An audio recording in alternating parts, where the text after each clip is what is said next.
Hi everyone, Bishop Susan here. We're celebrating Epiphany this week, and in these dark days of midwinter and given the state of the world, this feast has got me thinking. And I suppose that's right, because the Feast of Epiphany really invites us to pay attention, to notice how God is revealed, not only to those who expect it, but to those who are watching carefully from the margins. It's a story about light, but also about movement.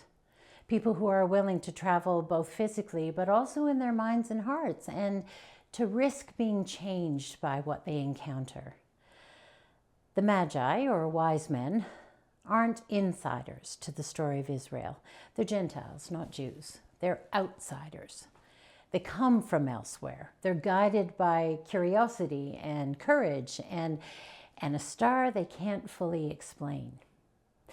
And this is important because their presence reminds us that God's self-disclosure it's never contained or controlled.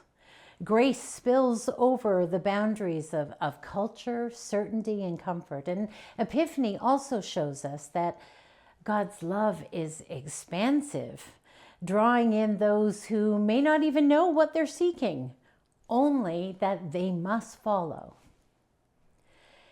Yet the story is also honest about resistance. I mean, Herod hears the same news that the Magi do, and he responds not with wonder, but with fear.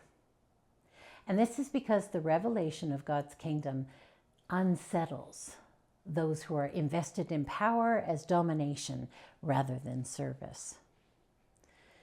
Epiphany shows us that revelation always demands a response. And not all responses are faithful. Some hearts are open and others harden. And at the center of the story is a child, vulnerable, unassuming, easily overlooked. The Magi bring gifts fit for a king, but what they encounter is simplicity. In that meeting, their understanding of authority is quietly transformed. You see, God's glory isn't displayed through force, but through presence, through gentleness, and through vulnerability. The true light of the world doesn't blind, it illuminates. So look, Scripture is its own truth that urges us to reflect on our reality. And in this case, Epiphany asks the church to reflect on its own posture. Are we willing to be led beyond what is familiar?